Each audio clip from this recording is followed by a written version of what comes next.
L'histoire des Darkin est franchement incroyable. Pour le moment, il y a 3 armes Darkin qui ont été découvertes à travers Runeterra. Mais on sait grâce aux histoires sur le lore et grâce aux cartes de Legends of Runeterra qu'il en existe bien d'autres cachées à travers le monde. Ces Darkin sont des êtres surpuissants, immortels et corrompus jusqu'à la moelle. Et dans cette vidéo, je voudrais vous raconter leur histoire. Par contre, je ne vais pas aller dans les détails des biographies des champions qu'on connaît déjà. Pour ça, vous pouvez aller voir mes vidéos à propos de Kayn, Aatrox et Varus. Dans cette vidéo, je voudrais plutôt vous parler de leur origine, la guerre des Darkin et le risque qu'ils représentent pour le futur de Runeterra. Il y a beaucoup de choses à raconter, alors accrochez-vous.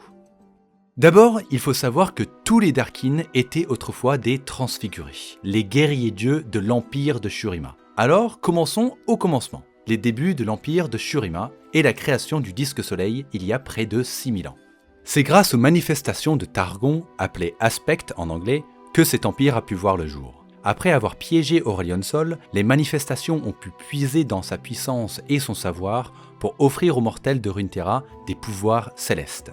Ils voulaient préparer ce monde à une guerre aux dimensions inimaginables. Et avec les meilleurs mages de l'époque, ils ont créé le disque soleil de Nerimazet. Le disque soleil canalisait le pouvoir du soleil et pouvait transformer les mortels en des êtres au pouvoir divin et à l'apparence semi-animale. Immenses, immortels et magiques, appelés les transfigurés ou Ascended en anglais. C'était un rituel réservé à l'élite et ne marchait pas à tous les coups. Il y avait de grands risques à tenter la transfiguration.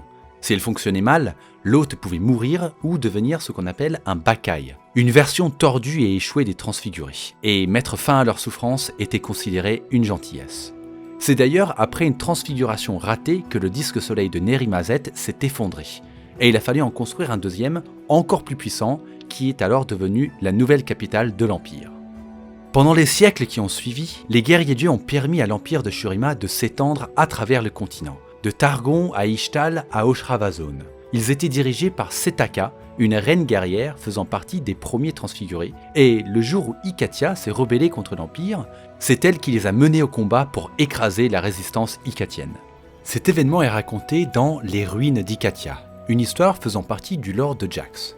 Cette bataille s'est passée il y a 3500 ans, et j'en ai déjà parlé dans mes vidéos à propos des Néantins. Ikatia avait en fait découvert un artefact permettant de créer une brèche vers le néant, et c'est grâce à cette trouvaille qu'ils ont pensé avoir les moyens de défier l'Empire de Shurima et les guerriers dieux transfigurés.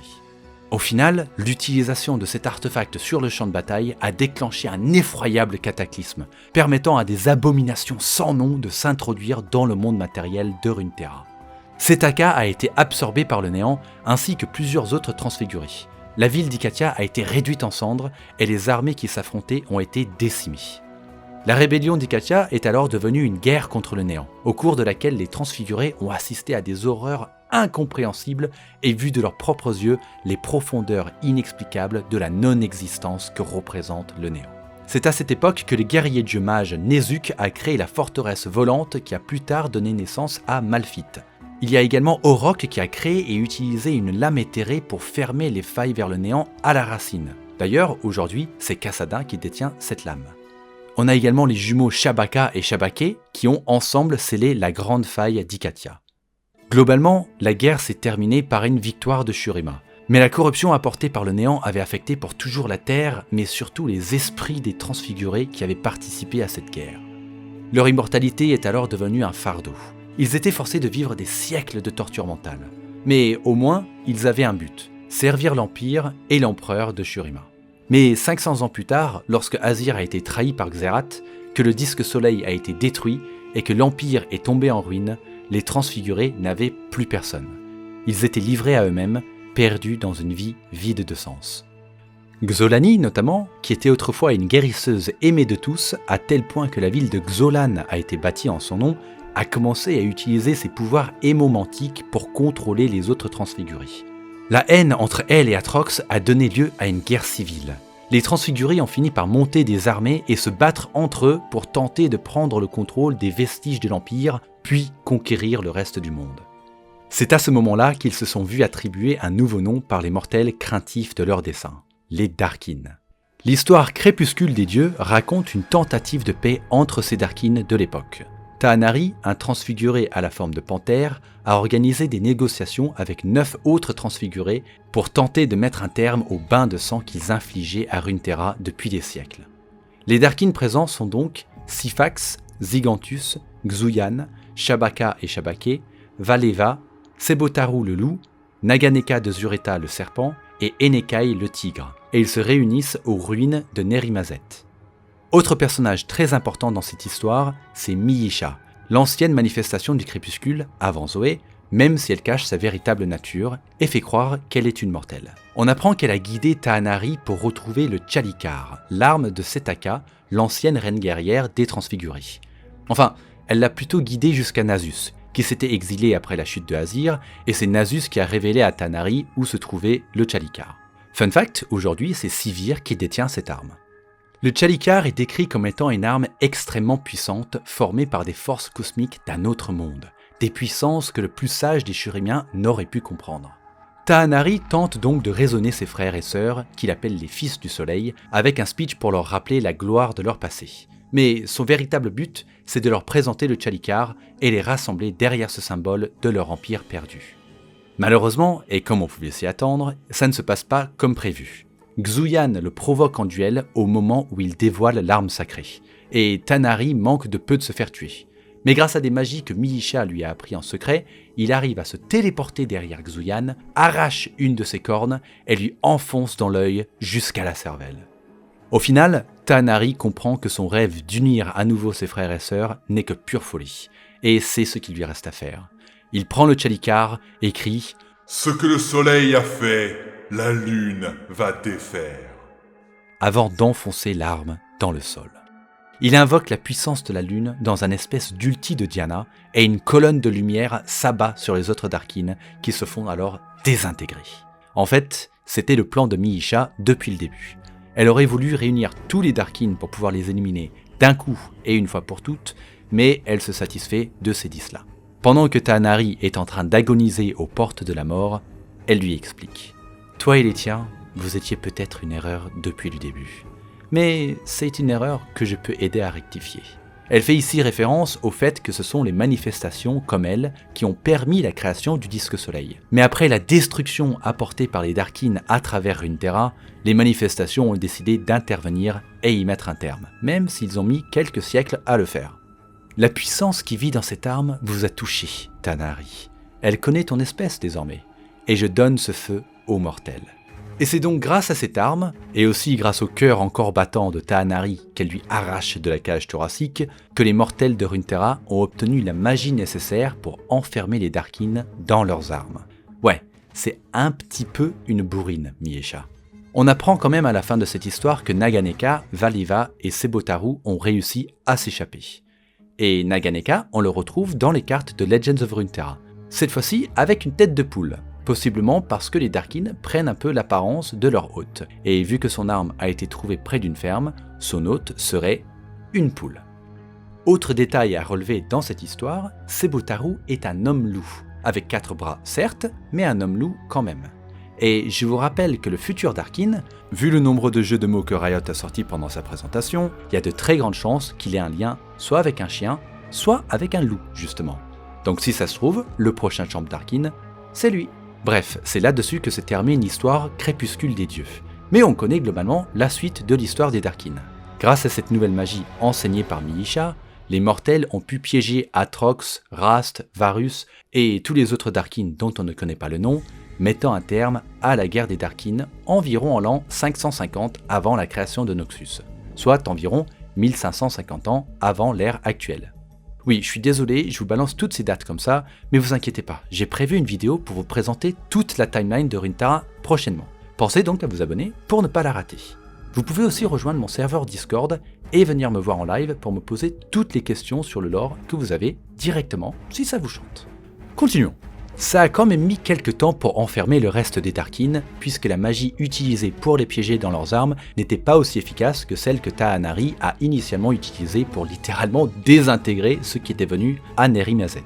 Là, les âmes des Darkins sont encore entre guillemets en vie, contenues dans leurs armes.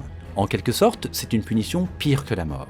Ils ont été traumatisés par le néant et maintenant ils vivent dans leur propre néant, incapables de bouger ou ressentir quoi que ce soit. Il y a d'ailleurs une histoire courte dans le lore d'Atrox qui s'appelle La Cage et qui décrit le point de vue d'Atrox pendant qu'il est enfermé dans son arme jusqu'au jour où un pauvre mortel essaye de s'en emparer. Atrox devient alors le premier Darkin à renaître depuis la guerre des Darkin en prenant possession du corps de ce pauvre mortel. Depuis, les armes de Varus et Rast ont aussi été découvertes. Et concernant tous les Darkin qui ont été introduits dans le lore de Legends of Runeterra, à savoir Xolani, Taarosh, Orazi et Naganeka, ils ne sont techniquement pas encore canons dans le sens qu'ils n'ont pas encore trouvé d'hôtes. Mais ils ont bien existé dans le passé et leurs armes sont actuellement cachées quelque part dans Runeterra. Du coup, voici un récap de ce qui se passe dans leur carte de Legends of Runeterra. L'arme de Xolani a été trouvée au niveau des chutes de brume par des apprentis de Maître Yi, qui l'a alors cachée au fond du temple Wuju. Kain a ressenti cette nouvelle arme Darkin et a donc attaqué le temple avec plusieurs autres assassins de l'Ordre des Ombres.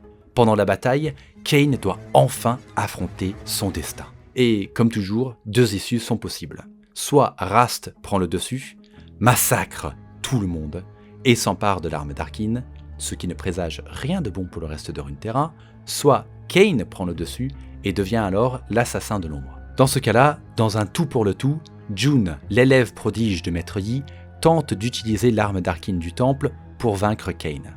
Malheureusement, elle n'est pas assez forte, et elle se fait posséder par Xolani. Encore une fois, pas ouf comme scénario pour le reste du monde. On apprend également grâce à la carte de Xolani qu'elle était le némésis de Atrox et que leur haine l'un pour l'autre serait une des origines de la guerre des Darkin. Xolani aurait aussi utilisé ses pouvoirs de magie du sang pour contrôler les autres Darkin qui sont devenus eux aussi ses ennemis. Voici donc le reste des Darkin de cette expansion.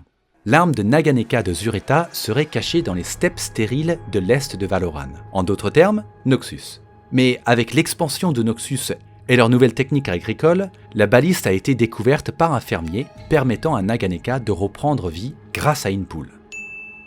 C'est assez clair quand on regarde son splash art, notamment au niveau de ses pattes. Et perso, je trouve ça assez drôle.